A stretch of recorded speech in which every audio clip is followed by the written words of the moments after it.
Así que sin más preámbulo, bueno, es un gusto darles la bienvenida a esta sesión, a esta última sesión dentro de este tercer ciclo de webinars gratuitos que UNICEPES pone a disposición de todas y todos ustedes, donde el día de hoy nos estará acompañando desde Morelia el doctor Habacuc Hernández Ortiz con el tema Hacia una nueva escuela, el caso de la nueva escuela mexicana, un tema sin duda de actualidad en el contexto mexicano. Bueno, les damos la más cordial bienvenida a quienes nos ven y escuchan desde distintas latitudes, tanto de México como de distintos países de América Latina. Y sin más preámbulo, me voy a permitir dar lectura a la amplia trayectoria del doctor Habacuc para dar paso a su presentación. El doctor Habacuc Hernández Ortiz es michoacano. Dentro de su formación profesional es bachiller en arte, comprendiendo las materias de teatro, danza, literatura y artes plásticas, y con la especialidad en música. Él cursó la licenciatura en educación media con la especialidad en el área de español en la Escuela Normal Superior de Michoacán.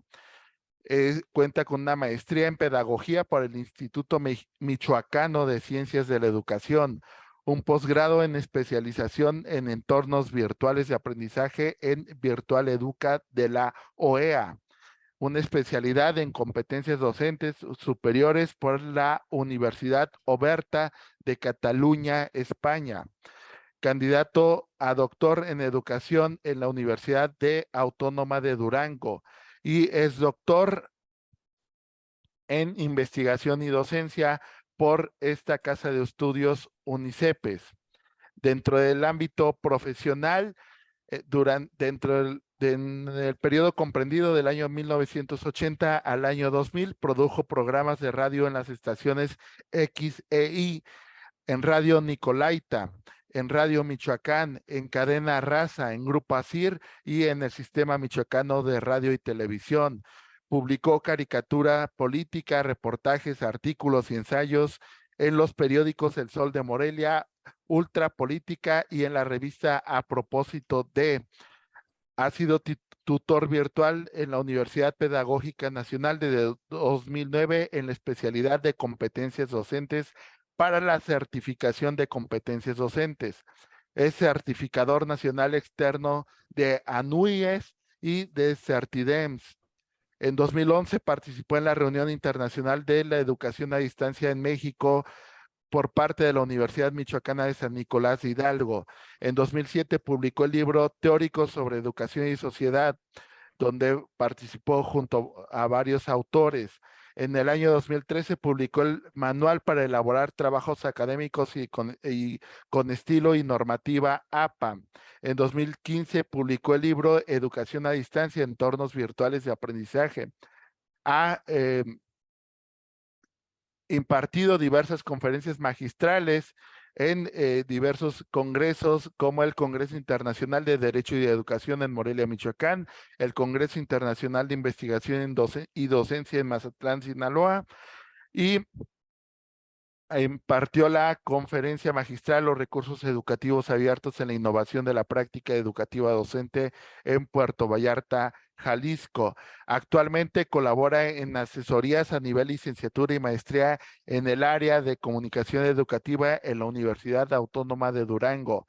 Es diseñador virtual de bachillerato, licenciatura y maestría en las áreas de educación, literatura, taller de lectura y redacción y ciencias naturales, arquitectura y ecología, director de trabajos de doctorado en UNICEPES, diseñador y coordinador a nivel nacional durante noviembre y diciembre de 2021 del diplomado Nueva Escuela Mexicana por parte de la Dirección General de Educación Superior del Magisterio, y, como lo decía hace un momento, en abril de este año participó en la estancia internacional en Cátedra Iberoamericana de Educación, Investigación e Innovación Educativa en la Universidad de Alcalá, en España. Así que para mí es un gusto darle la palabra al doctor Habacuc Hernández Ortiz con este webinar que hoy nos va a impartir. Adelante, doctor. Muchas gracias, maestro Adrián. Pues vamos a ver si podemos ya compartir. Y ahí me dice en el momento que ya estemos compartiendo para dar inicio con esta breve charla. Ahí se Ya, estaría ya. ya podemos ver la presentación. Perfecto. Pues vamos a dar inicio, no sin antes darle la más cordial bienvenida. Es un placer poderles saludar a todos los que están ahorita acompañándonos en este caso México, la nueva escuela mexicana. Pues cuando hablamos de una nueva escuela nos estamos refiriendo, por supuesto, a la realidad actual que de alguna forma ofrece algunos retos hacia el futuro. Parto con esta frase del doctor Ignacio Pozo, que le escuché en alguna ocasión. Dice, hay instituciones con contenidos del siglo XIX, maestros del siglo XX y alumnos del siglo XXI. Pues sin duda que como punto de partida nos invita a reflexionar qué tanto ha avanzado la parte didáctico-pedagógica en las escuelas, en su metodología, hasta en sus mismos fines, y cómo va la cuestión tecnológica. Sin duda que algo que llamó la atención en esta reunión internacional, esta cátedra realizada por ahí en España, es un debate amplio que hay en relación a la inteligencia artificial. La inteligencia artificial que de alguna forma está pues creando una serie de alternativas en lo que se refiere a las áreas, sobre todo la producción, en donde muchos trabajadores están siendo desplazados, se está robotizando de alguna forma pues casi todas las actividades, y me temo que estamos como muy tranquilos, pues no pasa nada, ¿verdad? Y realmente la forma en que se está desarrollando estas alternativas es así como casi inimaginable. En lo particular, pues no me consideraría de ninguna manera un experto en lo que se refiere a la inteligencia artificial. Sin embargo, pondré algunos ejemplos que nos sirvan como de referencia pues para este diálogo, ¿no? Busqué, por ejemplo, esto del chat GPT, esta posibilidad que hay de platicar, como vulgarmente se dice, con una máquina, ¿no? Nada más que esta alternativa, esta inteligencia artificial, nos comprende el contexto casi todo y nos proporciona algunas respuestas. Pondré un ejemplo. Cuando abro yo la posibilidad del chat GPT y le digo con mucha precisión, ¿qué es la biología? Pues en cuestión de segundos me da una explicación ahí a lo que le estoy preguntando. Le pregunté qué era el conocimiento, qué era el saber, qué era la enseñanza, y pues veo que tiene una forma de respuesta pues bastante acercada a lo que sería, digamos, lo académico o lo didáctico o lo educativo. Sin embargo, ofrece algunas, digamos, desventajas, por llamarle así, porque cuando yo le pido que me crea una bomba yucateca, a mi buen amigo el doctor Jorge Florentino Briceño, pues me dice, no, bueno, no puedo cumplir tu solicitud porque crear una bomba es un contenido que puede ser dañino o perjudicial para alguien. Nosotros le llamamos de alguna forma bomba yucateca, pues a una especie de, digamos, verso picaresco, como los veracruzanos, ¿no? En las cosas del amor no es necesario ser rico, hay que saberles hablar, para eso tiene uno pico.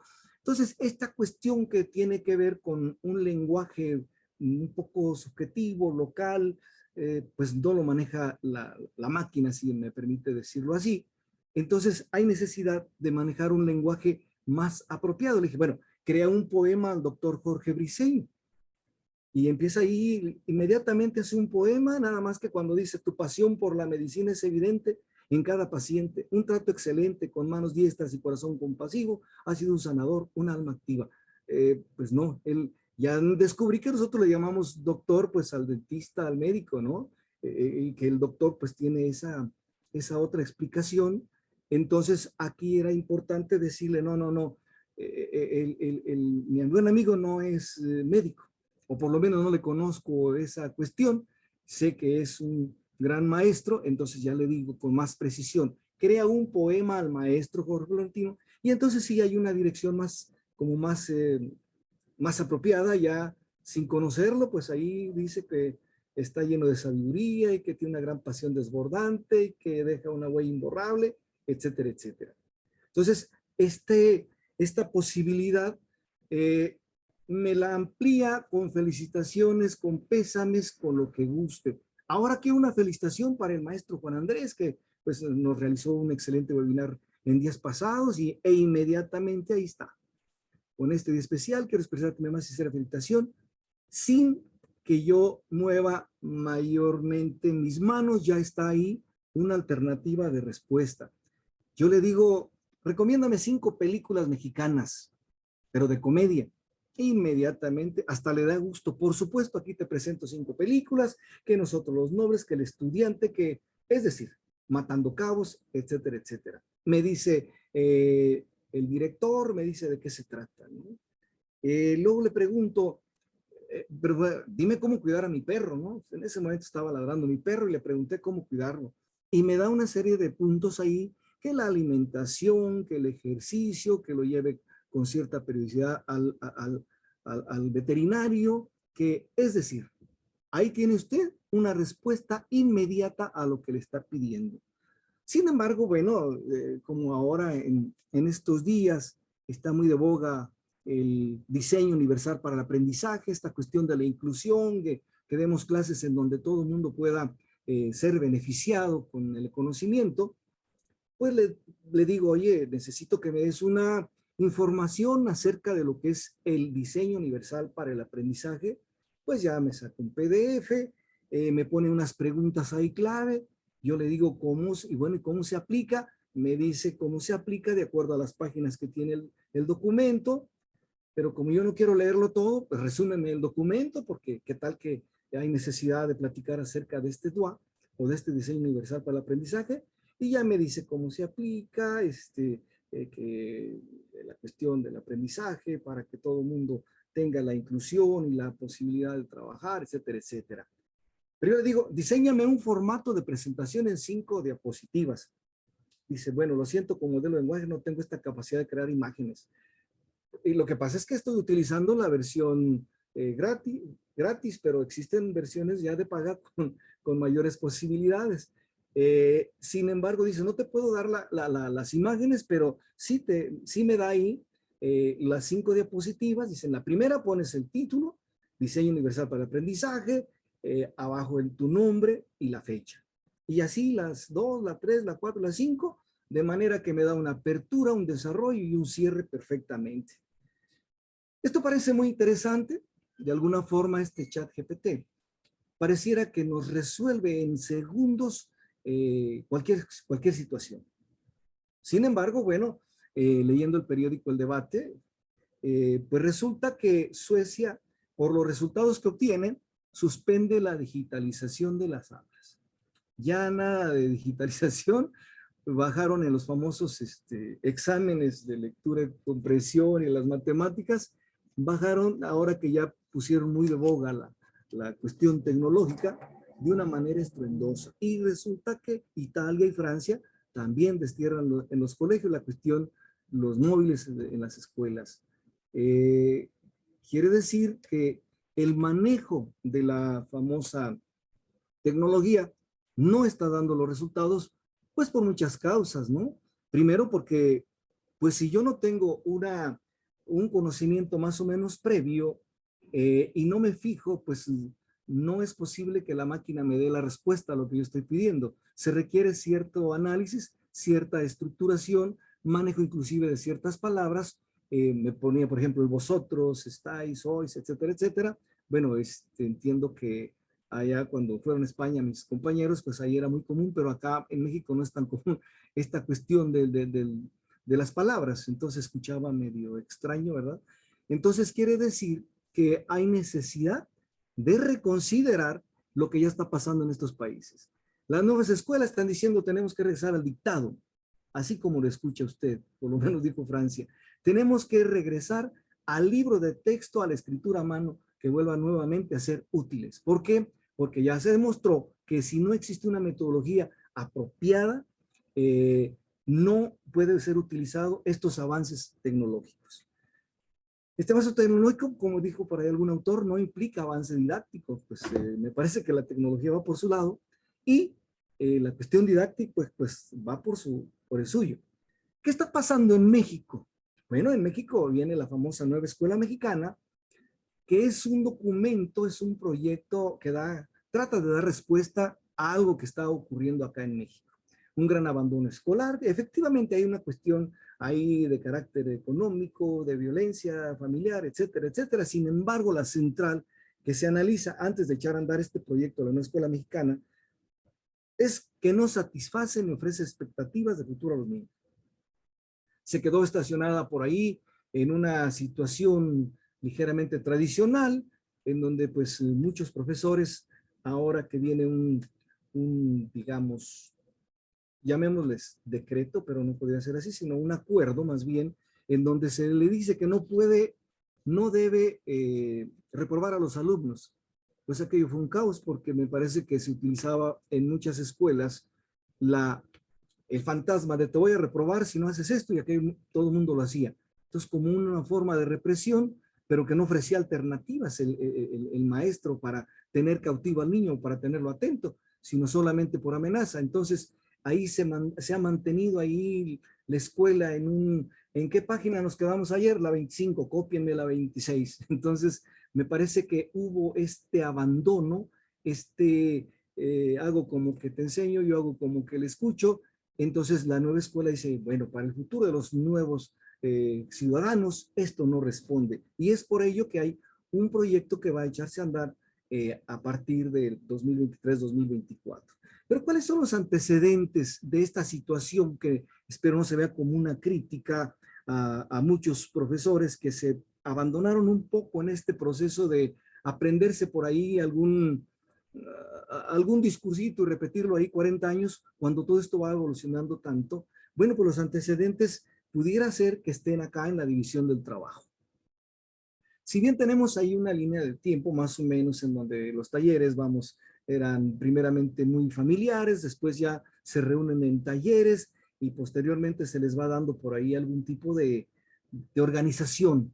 Me parece que aquí quien es importante es el Frederick Taylor con su famoso Taylorismo y Fordismo, en donde vienen estas organización científica del trabajo, en donde dice, mire, si especializamos a las gentes en una sola área del automóvil, que unos piensen y otros nada más hagan, y que los que hacen pues nada más hagan, si es el de las llantas, pues nada más sepas, ser un experto poniendo llantas, otros expertos en pintar, otros en mecánica, otros en la cuestión eléctrica, ¿no? De tal manera que todavía hasta la fecha usted va a alguna parte, oiga, trae un problema en mi coche, pero esta es una cuestión eléctrica, yo soy mecánico, váyaselo allá. Oiga, me le cambio una llanta, no, no puedo cambiársela porque yo soy eléctrico, yo no soy cambia llantas. Esta división todavía como que se mantiene, pero algo que sí se quedó en esta organización del trabajo fue el que unos hacen y otros piensan. Y me parece que este principio, pues se fue, ¿cómo le digo? Como quedando muy claro que los profes solamente recibían ahí el libro de texto, lo aplicaban y todo el mundo estaba feliz. Entonces, esta gestión científica del trabajo que busca la producción en masa, pues se busca un crecimiento económico, se dividen las labores, y bueno, de esa época es que se va a rescatar la cuestión de incentivos. Como los trabajadores tenían que hacer algo rutinario y lo tenían que hacer entre comillas bien, había que calificarlos, certificarlos y darles sus cuadros de honor. Todavía hasta la fecha, me parece que estos cuadros de honor los encontramos en algunas primarias, pues aquí Abacucito fue el que obtuvo el primer lugar y está muy sonriente, ¿no? El segundo lugar fulana, etcétera, etcétera. En las grandes empresas comerciales, pues vemos el vendedor del mes, ¿no? Está aquí en la entrada ahí de estos almacenes, ¿no? Él fue el que obtuvo el cuadro de honor y ahí está muy sonriente, ¿no? Entonces, hay una clasificación de las personas. La calificación tradicional, pues, clasificaba, ¿verdad? Acá están los aplicados, acá están los que merecen todos los famosos honores, y que bueno, en esa clasificación, pues, ya entrándole al pensamiento crítico, sobre todo de Benjamin Bloom, pues lo encontramos ahí, que pues esto del que tenía los puros dieces, siempre lo dimos por hecho que era el más brillante, y habiendo cómo está la taxonomía de Bloom, pues resulta que la memoria es el lugar más bajo en la clasificación de funciones simples, ¿no? Primero es la memoria, después es que aprenda, después es que aplique. Esas son funciones simples. Y las funciones superiores es ya, bueno, que analice y que cree. Eso ya tiene que ver con el pensamiento superior, ¿no? Entonces, me parece que esta clasificación de los que tenían buena memoria, pues ahora podríamos recordar, ¿no? Los que sacaron puro 10 en nuestra época de jóvenes, los que tienen más o menos mi edad, pues no siempre fueron los más brillantes. Y hay unos que andaban arrastrando entre los 7 y los 6, pues podríamos sorprendernos dónde andan ahora, ¿verdad? Entonces, algo que es importante en esta producción y lo que rescatamos ahí es que después de la posguerra, sobre todo, vienen muchas inmigraciones del campo. Y ahí lo que necesitaban ellos era dónde dejar a los niños. Y se buscan las guarderías. ¿Y qué cree? Todavía hasta la fecha dicen, ¿por qué suspenden clases? ¿Dónde voy a dejar a mi hijo? No, va a dejar de aprender, no, sino ¿dónde lo dejo? Entonces todavía las escuelas parece como que me les andan dando esa función, ¿verdad? ¿Por qué? Porque, bueno, hemos dejado atrás esa posibilidad de desarrollar el ser humano. De acuerdo a Axel Rivas, en las revoluciones que él maneja educativas, las 4 revoluciones que menciona, las 2 primeras tienen que ver con adoctrinamientos. Estamos viendo acá de dónde está en estos principios de una escuela tradicional que está medio abandonada y que como que no le importa mucho el ser humano. La nueva escuela mexicana busca una educación humanista. ¿Por qué? Pues porque me parece que desde un principio no se buscaba al ser humano, se buscaba pues a un sujeto ahí que a veces tenía nada más hasta inclusive un número, ¿no? El número 1, vino el número 2, número 3, en donde la primera revolución pues es de carácter religioso, de ahí viene la palabra de el profesor, ¿no? Las aulas, las pruebas, los exámenes, porque hay un lío ahí entre la cuestión religiosa y que buscan que existan buenos soldados religiosos, bueno, no es la palabra apropiada, buenos creyentes, ¿no? Sumisos ante una situación ahí, y que si se les tiene durante un año, pues se les domestica claramente dentro de la línea religiosa que se pretende. Viene un adoctrinamiento social con Federico el Grande, en donde dice, tenemos que hacer obligatoria la escuela para todos los niños. Y si ya se pone la primaria obligatoria, es de donde nace la cuestión de obligación, desde la cuestión religiosa y desde la cuestión social. Tiene que ir como obligación. Esto se copia y de alguna forma nosotros tenemos, pues ahí en la Constitución mexicana, en la ley general, tenemos que la educación primaria, secundaria, media superior, inclusive ya la superior, pues tienen este carácter de obligatorio. Y el discurso ahí cuando dicen, y es que es obligatorio que los niños van a la escuela, cuando en la tercera revolución dicen, no, viene la cuestión del rock, en donde aquellos héroes que nos puso la cuestión religiosa y la cuestión social, pues están siendo, digamos, cambiados por los grandes, digamos, ídolos musicales, ¿no? En donde pues ven que aquello está pues muy atractivo, esto no digo que esté bien o está mal, pues es cuestión de los 60s, vienen grandes movimientos, dicen, no, no, no, la educación no es una obligación, la obligación es un derecho. Por eso escuchamos nosotros como estas frases, ¿no? La obligación como la parte del Estado, ¿no? Donde se insiste mucho, es que es obligatorio que los niños vayan a la escuela. Y dicen, oye, pero pues estás diciendo que es obligatorio, no construye suficientes aulas para que entren todos los que están buscándolo, porque es un derecho, ¿no? Viene la cuarta revolución, en donde de ahí vemos, bueno, pues ya la cuestión digital que estamos mencionando, ¿no? Estas realidades, esto a un clic de distancia. Entonces aquí tenemos una serie de elementos que nos dicen que el ser humano no siempre fue considerado como una persona que había que desarrollarle todo su potencial, sino estaba cumpliendo siempre algún tipo de necesidad que tenía otras instancias, ¿no? Entonces esta pedagogía tradicional es severa, es determinada, es un currículo inflexible, es la cuestión de los famosos objetivos, porque pues se recupera esto del tiempo y forma de la división del trabajo de Frederick Taylor, en donde dice, usted tiene que, en tal día, tiene que tener ya terminada tal situación. Aquí, al terminar este curso, el alumno será capaz es cuando se planea por objetivos, ¿no? Entonces, se centra todo en el profesor, se le pone inclusive en la construcción de su salón, ahí hay una tarima en donde él se sube, y bueno, pues él es el que sabe, ¿no? Él es la autoridad. Ahora ya las nuevas aulas pues ya están siendo construidas al mismo nivel, porque en vez de que estén las filitas ahí de alumnos, pues ahora se reúnen ya en equipos, ¿verdad? En mesas de trabajo. Entonces, para la nueva escuela mexicana, si para la cuestión tradicional fue el centro primero el profesor, ya en el nuevo modelo educativo del pasado sexenio se buscó que el alumno fuera el centro de la escuela. Ahora se busca que el centro sea la comunidad. La comunidad debe estar al centro. Esto resulta interesante.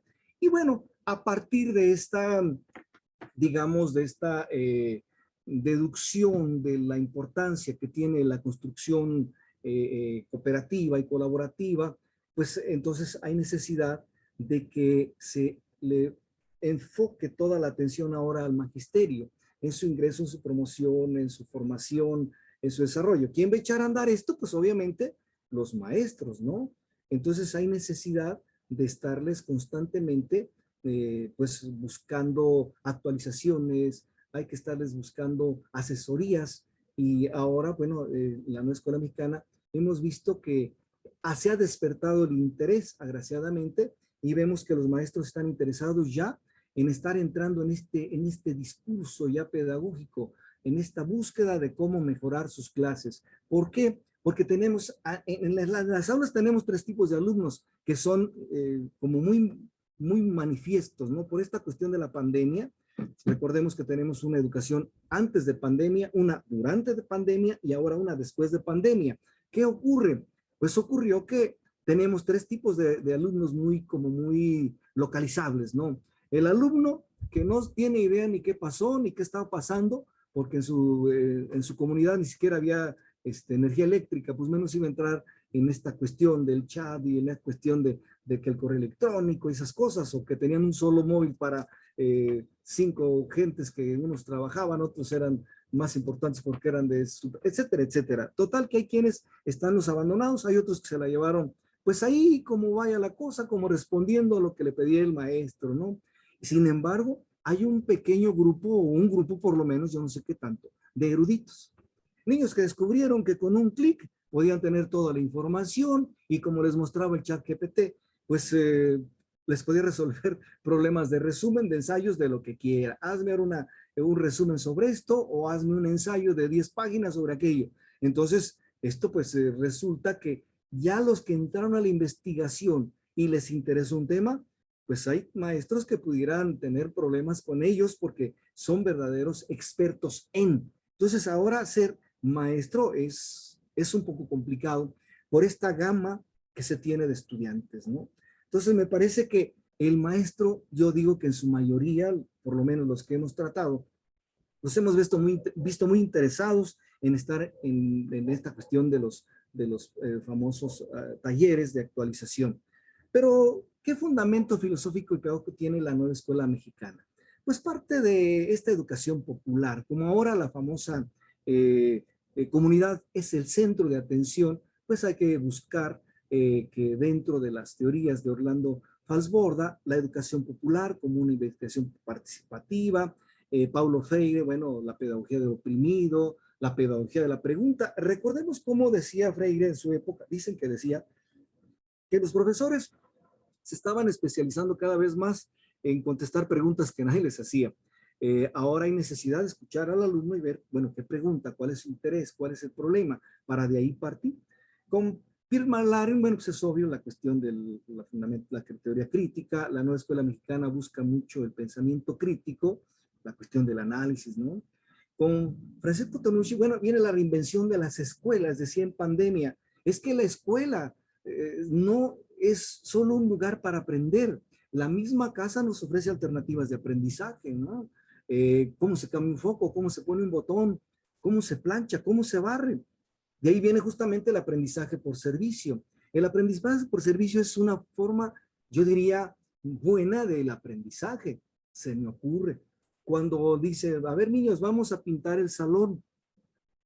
Cuando existe una buena guía, no como las que teníamos en mi época, que pinten el salón y siempre quedaba peor porque no faltaba quien ponía Juan y Lupita se quieren, ¿no?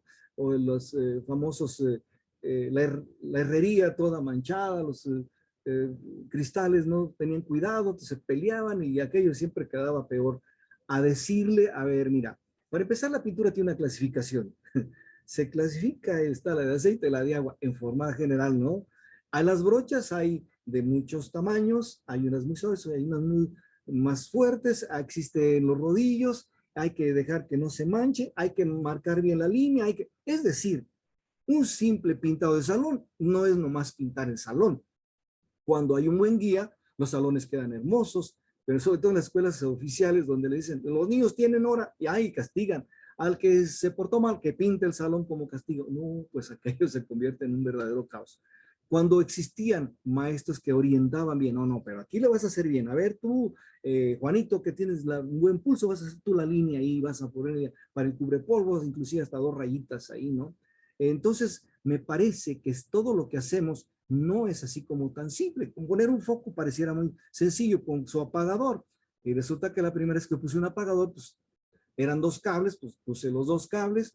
Cuando ya quiero que prenda el foco, pues lo que hago es un montón de castillitos en la casa. Hay principios elementales, dice Tenucci, que podemos utilizar para aprender. Desde todo donde estamos se puede estar aprendiendo.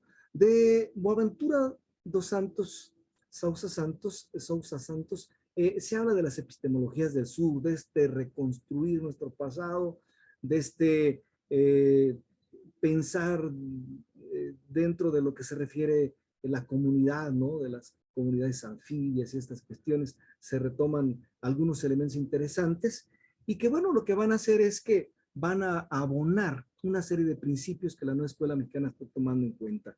Para ello, bueno, los libros de texto también son motivo de análisis, en donde pues para la cultura del siglo XX hasta la cultura del siglo XX, pues el modelo de enseñanza expositiva, aprendizaje por recepción, pues lo daban los libros de texto de aquella época. Ahora los libros de texto actuales, pues ya son modelos híbridos de enseñanza, ahora ya hay links, ya hay esta, digamos, esta posibilidad de estar entrando a páginas para ampliar informaciones, para aclararlas o para nuevas informaciones.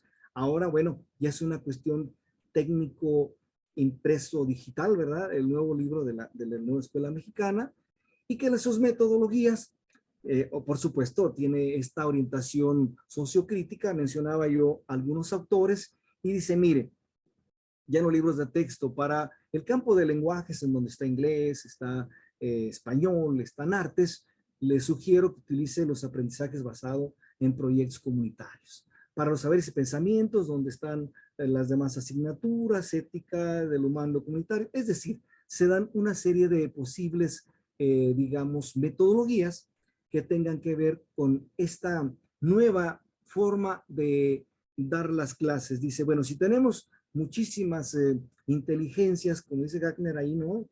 Hay unos que tienen la inteligencia, digamos, musical, la espacial, la lógico-matemática. Es decir, tengo yo que buscar una serie de variables para que mis clases, pues cada vez sean diferentes, que no sea predecible, que no llegue y diga, ayer copiamos la 25 y les toca copiar la 26, pues como que no, ¿verdad? Algo que le da mucha importancia a la escuela mexicana es la evaluación formativa. La evaluación formativa es esta evaluación que dice verificar qué se aprende y cómo se aprende. En un libro que saca todavía en el ciclo pasado Pedro Ravela y Beatriz Picarón, hablan de cómo mejorar la evaluación en el aula y poner un ejemplo interesante. Dice, si usted lleva, vamos a suponer que usted en vez de maestro es un entrenador y lleva usted a sus deportistas a competir y sacan muy malas calificaciones. El hecho de que lo califiquen mal, eso lo hace buen deportista después. O usted, como un entrenador que se fija, ve, dice, bueno, es que mi atleta, si es nadador, falló en cómo está manejando la braceada, cómo está respirando, pues no respiraba lo suficiente o respiraba demasiado, o el pie no lo movía bien, etcétera, etcétera, y mejora eso. Ahora en la evaluación formativa, esta retroalimentación, a ver dónde está fallando. ¿Quién está fallando? Sacamos mala nota, sí, pues, pero hay muchos involucrados en el proceso. Si es la cuestión de la comunidad, ¿quién es? Están los padres, está el maestro, está el alumno. ¿Quién es el culpable aquí? Y de vez en cuando, bueno, pues parece ser que lo que falla a veces es la metodología, ¿no? ¿Cómo es el método de enseñanza que está aprendiendo? Entonces, hay necesidad ahora, pues, de recuperar algunos conceptos. Hay que ver, si estoy hablando de evaluación, bueno, pero ¿Cuántos tipos hay de evaluación, verdad? Pues que hay de comparación según el enfoque metodológico, según los agentes, la extensión, el momento o según la finalidad que quiere, ¿verdad? Puede ser diagnóstica, puede ser formativa, puede ser sumativa y hay técnicas.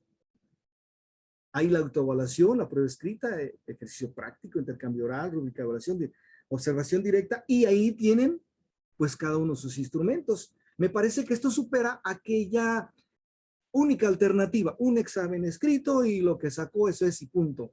Y lo peor del asunto, yo alguna vez que nunca saqué 10 en matemáticas, saqué un 10, por primera vez en toda mi vida saqué un 10, pero resulta que me falló ahí un detalle que el revisor, oh, sí estaba acá mal, y voy con el maestro. Ya vi dónde está la falla, dice, a ver, Abacu, tiempo y forma. Usted se sacó a la hora que le apliqué el examen, un 10, pero esta parte ya revisé, está mal, tiene usted un 8. Oiga, pero pues si ya rectifiqué, sí pues, pero es tiempo y forma. Pareciera que ya el conocimiento en ese momento ya no servía. Como no fue en el momento que me dijo el profe, pues ya no sirvió el asunto. Esto con la rúbrica es interesante como esta evaluación formativa, pues si lo importante es que aprenda y aprende, pues automáticamente si está en tiempo todavía, pues le cambio la calificación. Pero bueno, cuando se busca solamente con un pretexto para fastidiar al pobre alumno, pues a lo mejor se buscan muchas maneras de perjudicarlo. Pero ahora se trata de que se eche un vistazo a que el alumno logre lo que se está buscando en los propósitos de enseñanza, ¿no? Entonces, hay necesidad de que el maestro, pues, los que utilizaban, ¿verdad? Solamente su prueba escrita y luego aparte de respuesta abierta, pues vayan viendo que existen otros instrumentos, ¿verdad? Para ello entonces se echa mano la nueva escuela mexicana de lo que le llaman un programa analítico.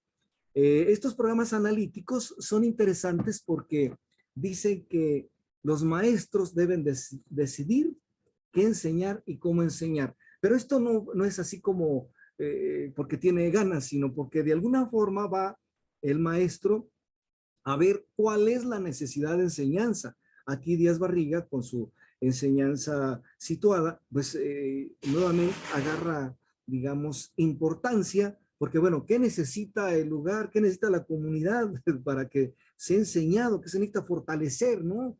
Pues sí, me mandan a los contenidos de México, pero pues acá estamos en una situación diferente. Entonces, mediante un codiseño, el maestro va a decidir qué y cómo enseñar. Pero vayamos desde el inicio. Resulta que le dice aquí al maestro de una escuela mexicana, mire, hay un programa sintético, que es lo que la autoridad federal le manda a usted. Aquí están los contenidos nacionales. Usted tiene que contextualizarlos, ver, bueno, aquí de todo lo que me dice, ¿a qué le doy prioridad? Porque aquí mis problemas son los siguientes, son mis necesidades de aprendizaje honesto. Entonces usted en colectivo los acomoda ahí, los ve, los revisa y estos son, el programa sintético son los mínimos que debe cumplir, pero que usted requiere nuevos contenidos para fortalecer, usted los pone. De esta manera, entonces, mediante un codiseño, usted va a anexar todo aquello que le hace falta para responder a una necesidad que tiene su comunidad.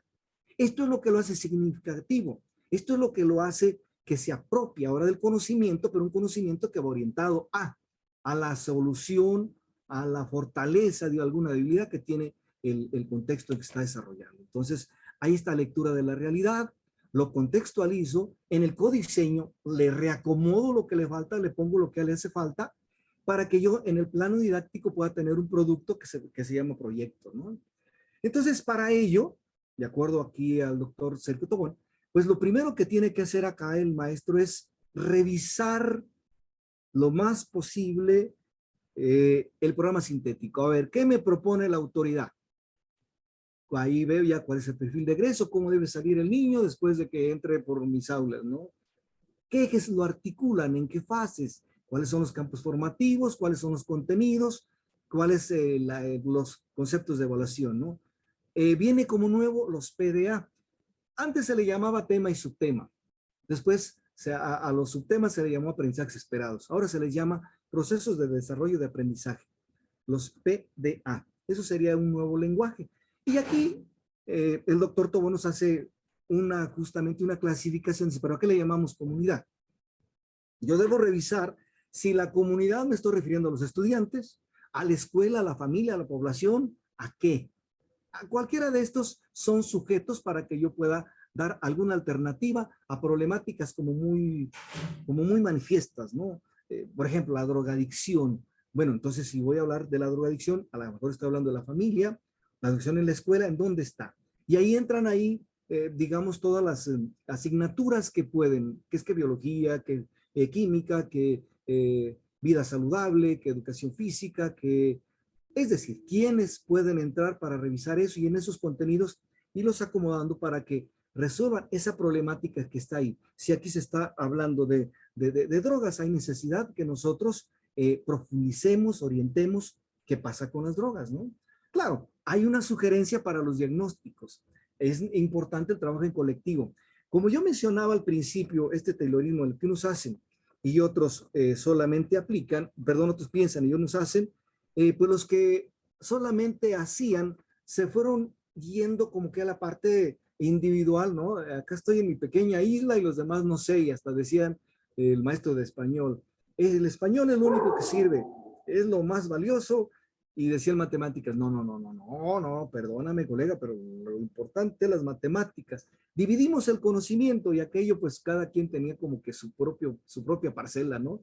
Ahora se trata de que digan, no, pero, el conocimiento lo hemos dividido ahí por una división del trabajo, pero nosotros tenemos que entender que el conocimiento es una cuestión única, nada más, y que el alumno no tiene acá en su cerebro un área de matemáticas, otra de español, otra de biología, otra de química, pues todo aquello va como en un todo. Cuando hicimos ahí un ejercicio en una escuela, decían, vamos a ver el buen comer. Así nada más se llamaba. Ah, pues el buen comer. Le entramos, como se dicen en inglés, las partes. Entramos ahí, cómo se pintan con artes. Ahí entramos con geografía. Ajá. ¿Y dónde se encuentra todo esto de los productos de la comida? Y luego con historia. ¿Y cómo fue que en el descubrimiento de América, pues ahí hay una cuestión de desplazamiento y con historia? Y resulta que todos con el buen comer estaban involucrados. Entonces hay necesidad de que el diagnóstico se vea desde un colectivo, pues porque todos están participando, hay necesidad de manejar instrumentos y algo que es importante en estos diagnósticos es lo siguiente. Mire, una cosa es que yo haga un diagnóstico al principio y vea que hay una serie de, digamos, conocimientos que debe tener el alumno, hecho andar yo un proyecto para que los tenga y ya medio, ¿qué le parece? Ciclo o medio periodo, hago el mismo examen para ver cuánto se ha avanzado y al final hago el mismo examen, el diagnóstico, para ver si se lograron o no, o si así como entraron salieron o salieron peores, pues esta cosa no va a funcionar. Entonces, yo partiendo de lo que pudiera ser, ahora que se está proponiendo que se hagan los famosos proyectos que siempre se han propuesto, ¿no? Estos proyectos en donde puede involucrar mucha gente, bueno, los que se pueda, habrá unas en donde solamente el maestro pueda ser el único, pero en otras donde se pueda aliar con más maestros para resolver alguna problemática mediante un proyecto, pues resulta que siempre se parte, dice, de un problema. Indago, esto es muy importante, ya tengo el problema, ajá, pero ¿qué? Me quedo ahí nada más con lo que yo opino, con este pensamiento vulgar, con esta cuestión subjetiva, o investigo. Aquí lo importante es que si hay el problema, pues yo investigue de acuerdo a mi campo, a mi asignatura, a mi disciplina que se le llama ahora, lo más que pueda en relación al problema, ¿no? ¿Para qué? Pues para que le busque la solución, para lograr un producto y después socializarlo. Pero bueno, vayamos al ejemplo. Un ejemplo desde que el ángulo educativo es que mis muchachos al primer grado de secundaria resulta que no entienden nada de lo que leen. Y el 42% pues les quiero leer y pues nomás no le entiendo. Y que tienen líos porque hay unos que me ponen mayúsculas y minúsculas juntas, otros me confunden la X con la, o no sé qué letra es, que la C y la S no la usan bien, que las mayúsculas, que, es decir, hay una serie de problemas de carácter ortográfico y que hay necesidad de que yo los supere. Ah, bueno, entonces lo que hago yo, como ahí está el problema, pues busco un libro, ¿verdad? Que me hable de las dificultades lectoras de los alumnos del siglo XXI. No me voy a quedar ahí, pues no ponen atención. Ajá, pero a ver, vayamos a la atención, a la motivación vayamos a ver si tienen problemas de dislexia, vayamos a ver si es la parte de la comunicación, si están ciegos, ¿qué pasa ahí? Pues no nada más de pues es que no nos enseñaron a leer, la lectura de comprensión nunca se las enseñaron. Bueno, eso es lo que yo opino. Pero ¿por qué no busco una serie de nuevas alternativas que me describan posibles respuestas a ese problema que yo tengo? Sin embargo, esa es la cuestión ortográfica, pues entonces me busco ahí un cursito rápido de ortografía de la lengua española y veo ahí en dónde está el problema. ¿Es en el uso de las letras? ¿Es en la letra mayúscula y minúscula? ¿En la acentuación, en la puntuación? ¿Son las abreviaturas? ¿Qué es? ¿Dónde está el problema? Y entonces ahí ya tengo respuesta de es que los acentos gráficos y los acentos que no son gráficos son los que tienen líos. Ah, bueno, pues mire, y ahí encuentro cómo se acentúan las agudas. Bueno, pues se acentúan cuando termina N, S o vocal. A ver, aquí terminó en Z y a Ortiz me le puso acento. Está mal, ese acento no va ahí. Ese nomás es prosódico, no es ortográfico. Es decir, busco yo dónde está pues la posible solución para resolver ese lío que tengo. Es que escriben bien feo. Ah, bueno, pues si me tocó el Palmer como fue en mi época, o busco este Speedball para que entonces le diga al niño, mira, realmente la escritura no tiene mayor problema, solamente se forma de círculos, de semicírculos, y de líneas verticales, horizontales e inclinadas. Ahí está, y ahí están los ejercicios, y lo pongo a hacer ejercicio. ¿Por qué? Bueno, pues si ya me dijo Suecia, Francia, Italia, que van a regresar nuevamente a la parte escrita, pues, ¿y qué me espero? A ver, si ya vi que no saben escribir, pues los enseño a escribir. Hay desde lo más simple hasta ya lo más gariboleado en este curso, ahí para que lo haga usted, ahí muy, muy bonita, ¿no? La de imprenta que le llamaban. Pero lo más importante es decir que ahora el maestro pues tiene que desarrollar esa competencia que es un poco complicada, que algún autor dijo ahorita, los analfabetas son aquellos que no son capaces de desaprender para aprender de nuevo.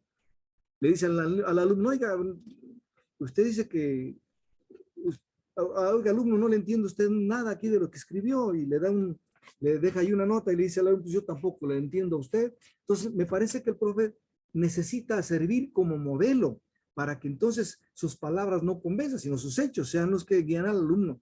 Dice, a ver, mire, aquí vamos a ver que si revisamos, pues un concepto muy simple, bueno, es el principio de las paralelas, para donde va las largas, para ahí se van todas, no que unas para la izquierda, para la derecha, todas igual, si son derechitas, son inclinadas hacia la derecha, hacia donde sea.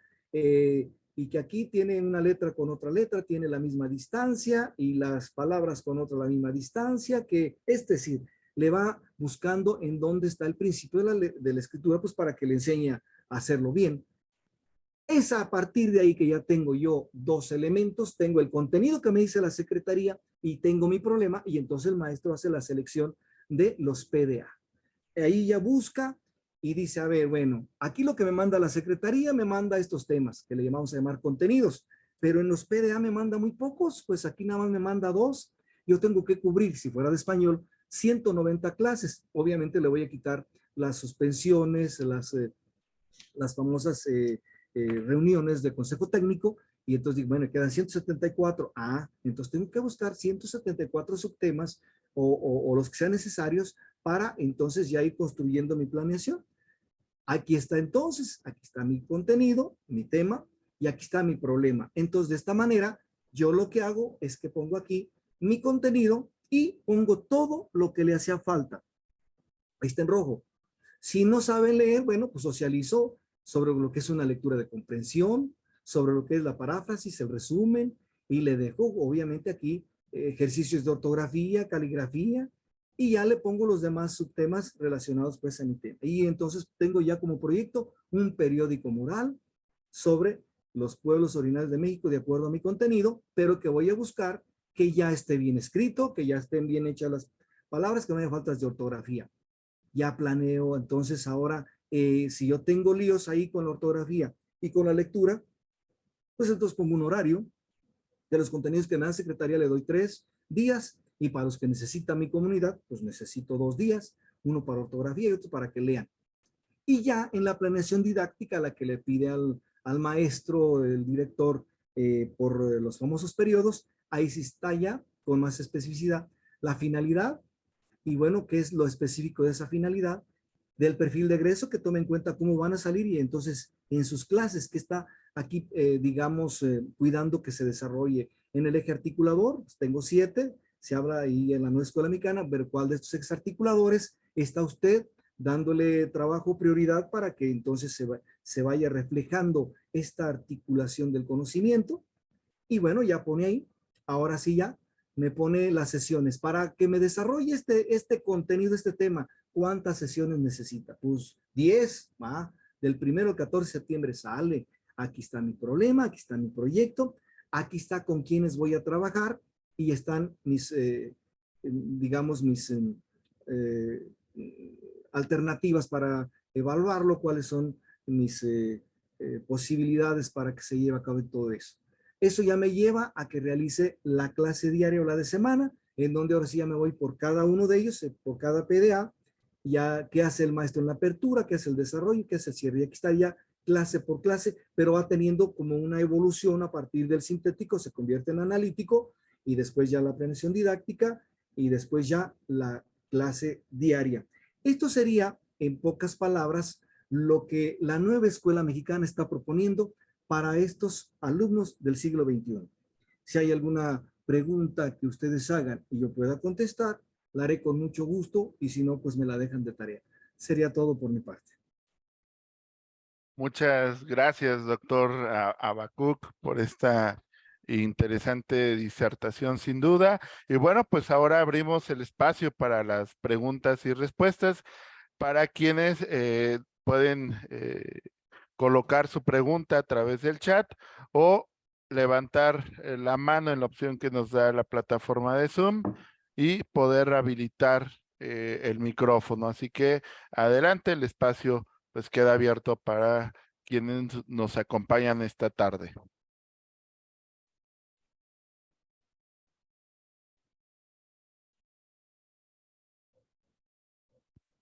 Les recuerdo, pueden colocarlo a través del chat, cualquier pregunta que tengan al respecto del tema que hoy nos está impartiendo el doctor. Justamente ya tenemos la primera de Aarón Miranda, que dice, en la nueva escuela mexicana, ¿dónde queda la educación especial? ¿Hay algún proyecto, programa o plan? Pues durante algún tiempo se manejó justamente esto de la inclusión.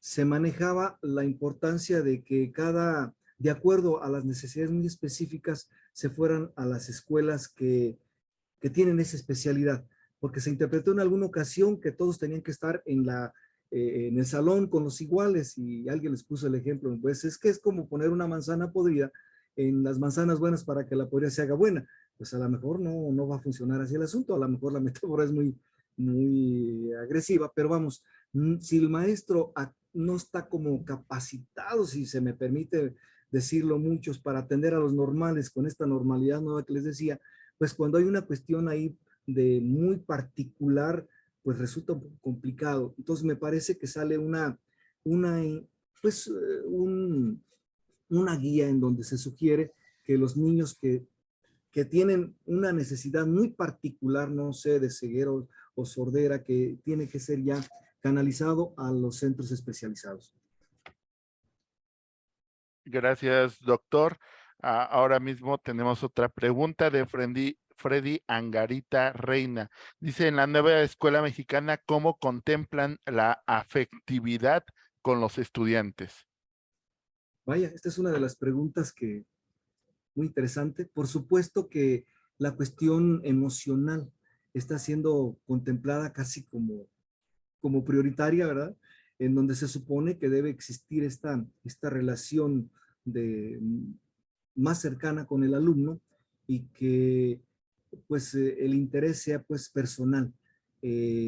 Entendemos que desde la neuroeducación, es cómo funciona el cerebro para el aprendizaje, pues dice que es por emociones. Entonces la cuestión emocional está teniendo, por supuesto, un primerísimo lugar y pues luego se me disculpe por no haber tomado ese tema, qué bueno que me lo preguntan, pero la parte emocional viene a ser prioritaria, desde eh, las simples, eh, diríamos, ejercicios que se hacen antes de clase, ¿no? Estas dinámicas que se tienen que realizar para que el niño tenga este trabajo grupal desde la gamificación, es muy importante. Sí, la parte de las emociones en la nueva escuela mexicana es prioritaria.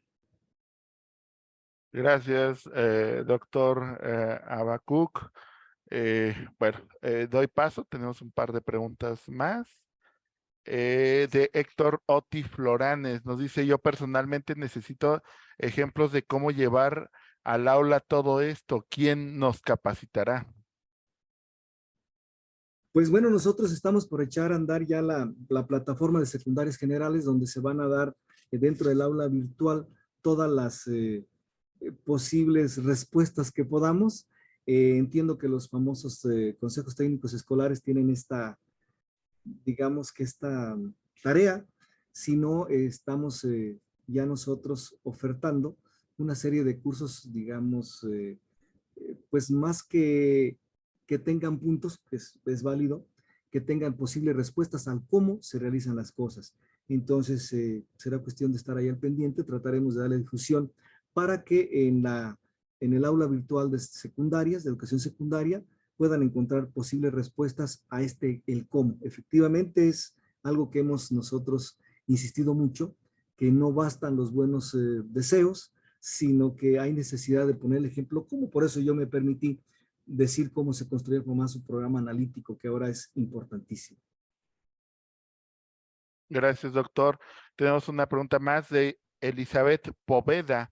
Dice: buenas tardes, distinguido maestro. Estoy de acuerdo con que se deben hacer avances y mejoras para la inclusión, pero no se debe poner todos en un mismo cajón, por decirlo así, porque en general hay maestros que están capacitados para este o ciertos tipos de discapacidades y su enseñanza es más productiva cuando se trata con los interesados en realidad.